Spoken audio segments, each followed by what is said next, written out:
Brilliant. So there you have it. Slightly unbelievably, Boris Johnson is now our Prime Minister.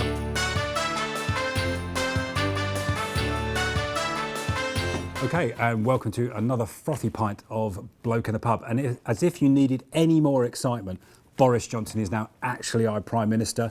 Attack of the 50-foot Boris, must-see viewing this summer. All the family, fun for all the family. Make sure you get tickets while there's still some available.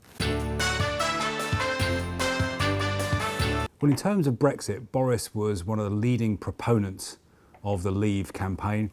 And you may remember he was famously on the bus promising, I think, 350 million a week back into the NHS, which strangely hasn't and isn't going to happen.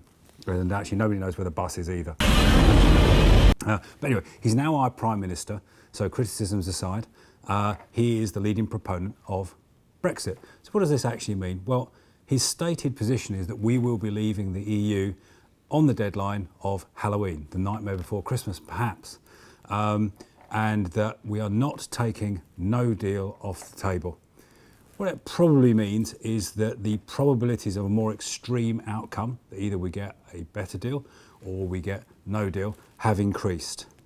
From a negotiating position, usually the best deal is done when you've negotiated also from the position where you can walk away and you can mean it.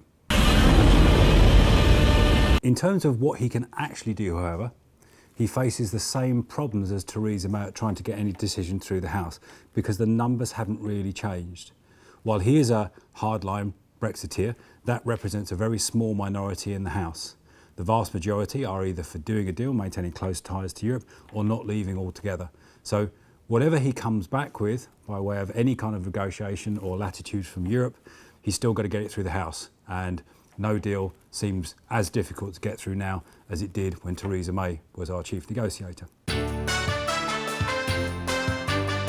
So what's the implication of a 50-foot Boris attacking the UK for your investments? Well, the first thing is, what you have noticed is that the pound has dropped in value to one of its lowest points in the last 2 years. That's an indication, a surrogate, if you will, of the international confidence in the UK economy. That if we leave with no deal, we are no longer a gateway to Europe. Trade will not be as frictionless as it is now, and that will produce some problems in the short term. What you will have also noticed, if you've looked at the progress of, say, the stock market, the FTSE 100, you'll have seen that that has gone up. And the reason for that is that most of the companies in the stock market deal internationally.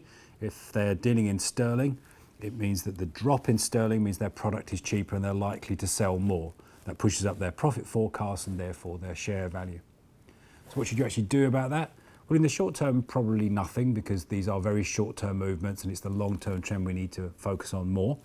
But a well-diversified, balanced portfolio that has some cash and some equities, as sterling drops in value, will tend to be offset by stock markets going up. These are very short-term market movements. It's very easy to get excited about these, and Sky News will doubtless be selling advertising on the basis of calling these a crisis. But they tend to smooth out into the longer term to the long-run average. So should you be doing anything about it beyond maintaining a diversified, well-balanced position and spread of assets? No, probably not. It's another page in history and a little turn, and 4 or 5 years from now we'll wonder what all the fuss was about.